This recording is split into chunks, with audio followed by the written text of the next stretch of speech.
మన ప్రభువును మన రక్షకుడు అయిన యేసుక్రీస్తు ప్రభు వారి పరిశుద్ధమైన నామంలో ఉదయకాల వాక్య ధ్యానమును వీక్షిస్తున్న విశ్వాసులకు, సంఘములకు, సేవకులకు, సకల పరిశుద్ధులకు దేవుని కృపయు, దేవుని సమాధానము, ఆయన మందిరంలోని మేలు మీకును మీ కుటుంబములకు దీవెనగా దేవుడు అనుగ్రహించునుగాక. ఆమేన్. ఉదయకాల వాక్య ధ్యానము అపోస్తలుడైన పౌలు రోమీయులకు రాసిన పత్రిక 8వ అధ్యాయము 28వ వచనము ధ్యానం చేసుకున్నాం. రోమాపత్రిక 8వ అధ్యాయం 28వ వచనం. దేవుని ప్రేమించు వారికి అనగా ఆయన సంకల్పము చొప్పున పిలువబడిన వారికి మేలు కలుగుటకై సమస్తమును సమకూడి జరుగుచున్నవని ఎరుగుదుము. దేవుణ్ణి ప్రేమించువారు అనగా ఆయన దయా సంకల్పము చొప్పున పిలువబడిన వారు అనగా దేవుని ఎరిగిన వారుగా ఉన్నవారు మాత్రమే కాక దేవుని చేత ఎరగబడిన వారు, పిలువబడిన వారు అనగా ఆయన ప్రకటించిన విశ్వాసవాక్యమును సత్యవాక్యముగా విశ్వసించి ఆయన నామమందు, యేసుక్రీస్తు ప్రభువు నామమందు విశ్వాసం ఉంచిన వారుని దేవుడు పిలిచాడు. ఎలా పిలుస్తాడు అంటే తెస్సలోనికి రాసిన పత్రికలో దేవుని వాక్యంలో ఇలాగూ రాయబడి ఉన్నది. తెస్సలోనికి రాసిన పత్రిక 2వ అధ్యాయము 13వ వచనంలో, ప్రభు వలన ప్రేమింపబడిన సహోదరులారా, ఆత్మ మిమ్మును పరిశుద్ధపరచుట వలన అనగా పిలువబడిన వారు అనగా సంఘము, కాల్డ్ అవుట్ వన్స్, ఎక్లేసియా, దేవుణ్ణి ప్రేమించువారు, పిలువబడిన వారు అనగా దేవుని ప్రేమించుట అనే మాటకు అపోస్తలుడైన యోహాను గారు 1 యోహాను పత్రిక 5వ అధ్యాయంలో ఇలాగ దేవుని వాక్యంలో రాయబడి ఉన్నది. 2వ వచనం, మనం దేవుణ్ణి ప్రేమించుచు ఆయన ఆజ్ఞలను నెరవేర్చిన వారమైతేమా దేవుని పిల్లలను ప్రేమించున్నాము, దానివల్ల ఎరుగుదము. మనము ఆయన ఆజ్ఞలను గైకొనుటయే 3వ వచనంలో దేవుణ్ణి ప్రేమించుట. కానీ దేవుడు ప్రేమించిన వారు, ఆయన ఆజ్ఞానుసారంగా జీవించిన వారు, ఆది నుండి సత్యమును నమ్ముట వలన, పరిశుద్ధాత్మ పరిశుద్ధపరచుట వలన రక్షణ పొందుటకు దేవుడు ఆది నుండి ఏర్పరచుకున్న వారు. కాబట్టి వారు ఇలాగూ రక్షింపబడి 2వ తెస్సలోనిక 2వ అధ్యాయం 14వ వచనంలో, మన ప్రభు అయిన యేసుక్రీస్తు యొక్క మహిమ పొందవలనని ఆయన మా సువార్త వలన మిమ్మును పిలిచినని పౌలు గారు అంటారు. సువార్త ప్రకటన ద్వారా దేవుడు మనల్ని పిలిచాడు. ఆ పిలుపునకు లోబడి ఆ సత్యవాక్యమున రక్షణ సువార్తను అంటాడు. ఎఫెసీ పత్రిక 1వ అధ్యాయంలో ఎప్పుడైతే మనము పిలువబడతామో, అది దేవుని సంకల్పము చొప్పున మనం పిలువబడతామని ఎఫెసీ పత్రిక 1వ అధ్యాయంలో ఇలాగ దేవుని వాక్యంలో రాయబడి ఉన్నది. ఆ పిలుపు ఎటువంటిదంటే, ఆయన సంకల్పం ఎటువంటిదంటే 8వ వచనంలో, కాలము సంపూర్ణమైనప్పుడు జరగవలసిన ఏర్పాటును బట్టి ఆయన తన దయా సంకల్పము చొప్పున తన చిత్తమును గుర్చిన మర్మం మనకు తెలియజేసి మనకు సంపూర్ణమైన జ్ఞాన వివేచన కలుగుటకు ఈ కృపను మన్నెళ్ళ విస్తరించను. ఈ సంకల్పమును బట్టి ఆయన పరలోకంలో ఉన్నవే కానీ భూమి మీద ఉన్నవే కానీ సమస్తమును క్రీస్తు యేసునందు ఏకముగా సమకూర్చవలన తాను నిర్ణయించుకొనెను. కాబట్టి దేవుడు తన చిత్త ప్రకారమైన సంకల్పం మనల్ని ముందుగా నిర్ణయించి ఆయన యందు స్వాస్థ్యముగా ఏర్పరిచింది. ఆయన తన చిత్తానుసారం చేసిన నిర్ణయం చొప్పున సమస్త కార్యములు జరుగుతున్నవి. కాబట్టి ఆయన సంకల్పం చొప్పున పిలువబడిన వారికి సమస్తము సమకూడి అందరికీ మేలు జరుగుతుందని దేవుని వాక్యంలో, మేలు కలుగుటకే సమస్తము సమకూడి జరుగుతుంది. కాబట్టి ఆయన నిర్ణయము చొప్పున సమస్త కార్యం జరిగించి ఉన్నాడు. మీరు సత్యవాక్యమును అనగా మీ రక్షణ సువార్తను విని క్రీస్తునందు విశ్వాసం నుంచి వాగ్దానం చేయబడిన ఆత్మచే ముద్రింపబడి ఉన్నారు. కాబట్టి ఆ ఆత్మ మేము పరిశుద్ధపరచడం వలన, ఆ ఆత్మ ద్వారా ప్రకటింపబడిన అపోస్తలుడైన పేతురు గారు అంటారు 1 పేతురు పత్రిక 1వ అధ్యాయంలో, పరిశుద్ధాత్మ వలన మీకు ప్రకటింపబడిన సువార్త పరలోకము నుండి, 1వ అధ్యాయం 12వ వచనంలో, పరలోకము నుండి పంపబడిన పరిశుద్ధాత్మ వల్ల మీకు సువార్త ప్రకటించిన వారి ద్వారా మీకు ఇప్పుడు తెలబడిన సంగతుల విషయమై తమ కొరకు కాదు కానీ మీ కొరకే అనే మాట దేవుడు. ఆ పిలుపును మనము నిశ్చయం చేసుకుంటూ మరి జాగ్రత్త పడాలని దేవుని వాక్యంలో రాయబడి ఉన్నది. మన ప్రభు అయిన యేసుక్రీస్తు సహవాసమునకు దేవుడు మనల్ని పిలిచాడు. అని 1 కొరింథీయులకు రాసిన పత్రిక 1వ అధ్యాయము 9వ వచనం, మన ప్రభు అయిన యేసుక్రీస్తు అను తన కుమారుని సహవాసం మేము పిలిచిన దేవుడు నమ్మదగిన వాడు. కాబట్టి ఆ పిలుపును మనము నిశ్చయం చేసుకోవాలని, అది దేవునితో సహవాసం కలిగి ఉండటానికి దేవుడు మనల్ని పిలిచాడని, తను ప్రేమించే వారిని తన సంకల్పం చొప్పున పిలువబడిన వారికి సమస్తము సమకూడి మేలుకరముగా జరుగుటకు దేవుడు మనల్ని పిలిచాడు. కాబట్టి కొరింథీయులకు రాసిన 1వ పత్రిక 7వ అధ్యాయం 24వ వచనంలో, సహోదరులారా, ప్రతి మనుష్యుడు ఏ స్థితిలో పిలువబడినో ఆ స్థితిలోని దేవునితో సహవాసం కలిగిన వారై ఉండాలని, యేసుక్రీస్తు అను తన దేవుని కుమారుని సహవాసమునకు మనం పిలిచిన దేవుడు, మనం ఏ స్థితిలో పిలువబడ్డామో ఆ స్థితిలో దేవునితో సహవాసం కలిగి ఉండాలని, మీ పిలుపును మీరు నిశ్చయపరచుకోవాలని, మీరు జాగ్రత్తగా ఉండాలని దేవుని వాక్యంలో రాయబడి ఉన్నది. కాబట్టి మనం అలాగూ దేవుని ప్రేమించువారముగా ఉండినప్పుడు, దేవుని ఆజ్ఞానుసారంగా జీవించేవారుగా ఉన్నప్పుడు, యేసుక్రీస్తు నామమున విశ్వాసం ఉంచుటకు మనకు ప్రకటింపబడిన రక్షణ సువార్తను అనగా సత్యవాక్యమును ప్రకటింపబడినప్పుడు మనం దాని నుండి విశ్వాసముగా ఉండి నిలకడగా స్థిరముగా ఆ విశ్వాసంలో ఉండినప్పుడు మనకు మేలు కలుగుతూ ఉందని దేవుని వాక్యంలో, అది ఆయన వలన సమస్తం సమకూడి జరుగుతూ ఉంది. ఆయన జరిగించు, ఆయన చిత్తం చొప్పున, నిర్ణయం చొప్పున,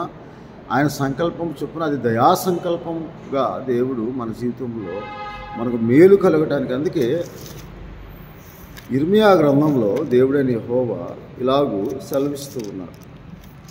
ఏమని అంటే, ఇర్మియా గ్రంథం 32వ అధ్యాయము 39వ వచనంలో 38 నుంచి, వారు నాకు ప్రజలయ్యుందురు, నేను వారికి దేవుడినయ్యుందును, మరియు వారికిని వారి కుమారులకు మేలు కలుగుటకై వారు నిత్యము నాకు భయపడినట్లు నేను వారికి ఏక హృదయమును ఏక మార్గమును దయచేయుదును అంటాడు. మనకు ఏక హృదయము ఏక మార్గము కావాలి. అనగా క్రీస్తుతో కలుసుకున్నవాడు ఏకాత్మ గలవాడని దేవుని వాక్యంలో రాయబడి ఉన్నది. కాబట్టి మనము ఆ ఏకాత్మను పొందుకున్న వారముగా ఉండి క్రీస్తును యొక్క సహవాసమునకు పిలిచిన మన దేవుడు మన మేలు విషయమై సమస్తమును మనకు సమకూడి మేలుకరంగా జరగాలంటే మన మేలు కొరకు అంటున్నాడు. ఏక హృదయం కావాలి, ఏకాత్మ కావాలి.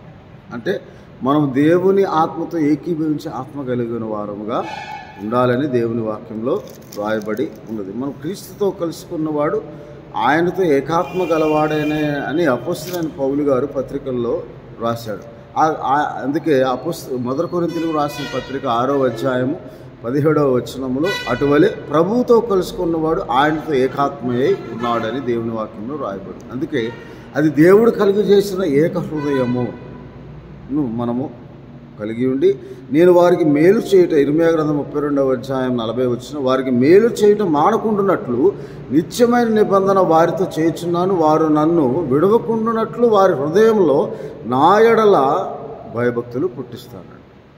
మనకు మేలుకరంగా ఉండాలని, దేవుణ్ణి మనం విడవకూడదు, విశ్వాసంలో స్థిరముగా ఉన్నట్లు దేవుడే మన హృదయంలో ఆయన యెడల భయభక్తులను పుట్టించు దేవుడై ఉన్నాడని దేవుని వాక్యంలో రాయబడి ఉన్నది. అలాగే 24వ అధ్యాయం ఇర్మియా గ్రంథం 7వ వచనంలో, వారు పూర్ణ హృదయంతో నా యొద్దకు తిరిగి రావాలి. ఆ సువార్తను విని ఆయన పిలిచిన ఆ పిలుపునకు లోబడి మనము మన జీవితంలో సమస్తము ఆయన చిత్త ప్రకారం, ఆయన దయా సంకల్పం చొప్పున సమకూడి మనకు మేలుకరంగా జరగాలంటే మొట్టమొదటిగా ఆయన యెడల మనకు పుట్టించు ఏక హృదయము, ఆ హృదయం యెహోవా యందు భయభక్తులు కలిగి పుట్టించు హృదయముగా ఉన్నప్పుడు మనం ఏకాత్మ గలవారమై దేవునితో ఏకీభవించే వారముగా ఉండినప్పుడు మనకు మేలు కలుగుటకు దేవుడు పూర్ణ హృదయంతో మనం ఆయనతో తిరిగి వచ్చినప్పుడు, వారు నా జనులకు నేను దేవుని నగరులో యెహోవానని నన్ను అరిగి హృదయాన్ని ఆయన ఎందుకు భయభక్తులు కలిగి ఉండాలన్నా, ఆయన ప్రేమించేవారుగా మనం ఉండాలన్నా, ఆయన మనల్ని ప్రేమించేవాడుగా ఉండాలన్నా, ఆయన ఆజ్ఞానుసారంగా జీవించాలి అని అనుకున్నా కానీ ఆయనను ఎరిగే హృదయం మనకు కావాలి. అందుకే మీరు ఒకప్పుడు దేవునిని ఎరగని వారుగా ఉన్నారు, కానీ ఇప్పుడైతే మీరు దేవుణ్ణి ఎరిగిన వారుగా ఉన్నారని దేవుని వాక్యంలో, ఒకప్పుడు మీరు దేవుని ఎరగని వారుగా ఉన్నారు. కానీ గలతీయులకు రాసిన పత్రిక 4వ అధ్యాయము 9వ వచనంలో ఇప్పుడు మీరు 8-9 వచనాలు, ఆ కాలమందు మీరు దేవుని ఎరగని వారే నిజమునకు దేవుళ్ళు కాని వారికి దాసులై ఉంటుంది, కానీ ఇప్పుడు మీరు దేవుని ఎరిగిన వారును మరి విశేషంగా దేవుని చేత ఎరగబడిన వారు, దేవుని చేత ప్రేమింపబడిన వారుగా ఉన్నారు. కాబట్టి మనకు సమస్తమును మేలుకరంగా జరగటానికి దేవుడు ఆయన దయా సంకల్ప చొప్పున ఈ నూతన సంవత్సరంలో మనము ఆయన వాక్యమును నమ్మి అది వాగ్దానముగా మన జీవితంలో స్థిరపరచుకున్నప్పుడు మనకు సమస్తం మేలుకరం. అది ఆయన మందిరంలో మేలుగా దేవుడు మనకు అనుగ్రహిస్తాడు. మేలు కలుగునట్లు మనం ఆయన విడవకుండానట్లు మన హృదయంలో ఆయన యందు భయభక్తులు పుట్టించు దేవుడు ఆయన ఎరిగే హృదయాన్ని కూడా మనకిస్తాడు. అది సువార్త ద్వారా, దేవుని వాక్యం ప్రకటించడం ద్వారా, ఆయన పిలుచుట ద్వారా, మనల్ని ఆత్మ వలన పరిశుద్ధపరచుట ద్వారా, అది ఆత్మ సంబంధమైన పరలోక విషయంలో ఆశీర్వాదంగా దేవుడు మనకు మేలును అనుగ్రహిస్తాడు. కాబట్టి ఆ మేలు అది నిత్యమైనది, అది దేవుని యొద్ద నుండి మనకు అనుగ్రహింపబడినది, అది ఉపకారము, అది దీవెన, ఆయన దయ వలన మనకు అనుగ్రహింపబడి దీవెన, అది ఆశీర్వాదంగా ఉంటుందని దేవుని వాక్యంలో రాయబడింది. కాబట్టి మనము ఈ విషయంలో జ్ఞాపకం చేసుకుని ప్రతినిత్యం ఇదివరకెన్నడూ లేని ఆత్మీయ ధ్యానమును మనం చేసుకుంటూ దేవుని వాక్యం చదువుతూ మరి ఎక్కువగా దేవునికి ప్రార్థిస్తూ మనం ఆయన చిత్తమును కనుగొని వారంగా ప్రార్థనలో ఏకీభవిస్తూ, ఆయనతో ఏకీభవిస్తూ, ఆయన చిత్తము మన జీవితంలో నెరవేర్చబడినట్లుగా ఆయన ఎరిగే హృదయమును, ఆయన యందు భయభక్తులు కలిగిన హృదయమును దేవుడు మనలో పుట్టించి మనము ఆయన విడవకుండా, ఆయన మనల్ని విడవక ఎడబాయక కాపాడబడుతూ ఉన్నప్పుడు దేవుడు మనకు అనుగ్రహించిన గొప్ప మేలు ఏమిటంటే మన ఆత్మరక్షణ, పాపక్షమాపణ. దాని మించిన గొప్ప మేలు ఏది? అవన్నీ మనం పొందుకున్నప్పుడు ఆ మేలు మనకు సమస్తం. అందుకే మనము ఏం చేయాలి అంటే కొలసీలకు రాసిన పత్రికలో ఇలాగ దేవుని వాక్యంలో రాయబడింది. కొలసీ పత్రిక 2వ అధ్యాయం 6-7 వచనాల్లో, కావున మీరు ప్రభు అయిన యేసుక్రీస్తును అంగీకరించిన విధముగా ఆయన యందు వేరుపారిన వారై ఇంటి వలె కట్టబడుచు, మీరు నేర్చుకొనిన ప్రకారము విశ్వాసమందు స్థిరపరచబడుచు, కృతజ్ఞతాస్తుతులు చెల్లించినందుకు విస్తరించుచు ఆయన యందు ఉండి నడుచుకొనుడి అని దేవుని వాక్యంలో రాయబడింది. ఆయన క్రీస్తు యేసునందు మనము అంగీకరించిన ఆ వాక్యమును, ఆయన దానిని యందు మనం వేరుపారిన వారమై ఇంటి వలె కట్టబడచ్చు, ఆత్మ సంబంధమైన మందిరముగా కట్టబడచ్చు, ఆత్మ విషయమైన మేలును మనం పొందుకోవాలని దేవుని వాక్యంలో ఉదయకాల సమయంలో మాట. అలాగే యోధా పత్రిక 2వదిగా మనం చేయవలసింది ఏమిటంటే 20వ వచనంలో, ప్రియులారా మీరు విశ్వసించు అతి పరిశుద్ధమైన దాని మీద మిమ్మల్ని మీరు కట్టుకోవాలి.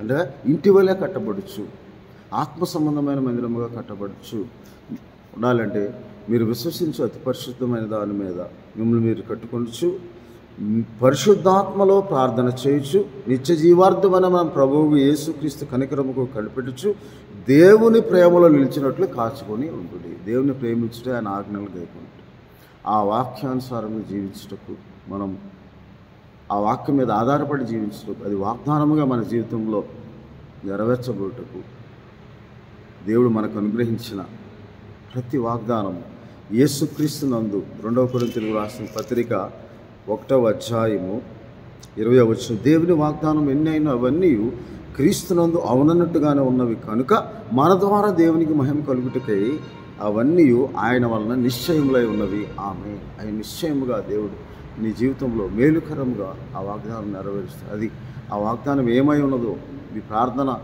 మీరు దేని గురించి దేవునికి ప్రార్థిస్తూ ఉన్నారు, దేవుని కరికరం కొరకు కనిపెట్టుకొని ఉన్నారు, దేవుని దయ కొరకు కనిపెట్టుకొని ఉన్నారు, ఆ కృపా కనికరములు దేవుడు మీకు తప్పక అనుగ్రహించి ఆయన మీ జీవితంలో ఆయన చేసిన వాగ్దానం నెరవేర్చి దేవుడిగా ఉన్నాడు, మాట తప్పని దేవుడిగా ఉన్నాడు, వాగ్దానం చేసిన వాడు నమ్మదగిన దేవుడిగా ఉన్నాడు. కాబట్టి మనం నమ్మదగిన వారముగా ఉన్నప్పటికీ, అనగా నమ్మదగిన వారం అంటే మనం అప్పుడప్పుడు తొట్టిల్లిపోతూ అనేక విషయంలో తప్పిపోతూ ఉంటాం. కానీ ఆయన మాట తప్పని దేవుడు, ఆయన మాట ఎన్నడూ నిరర్ధకము కానేరుడు. కాబట్టి మనకు సమస్తము సమకూడి జరుగునట్లుగా మనము విని నేర్చుకున్న ప్రకారం విశ్వాసంలో స్థిరపరచుచు దేవుని ఇంటిగా కట్టపడచ్చు.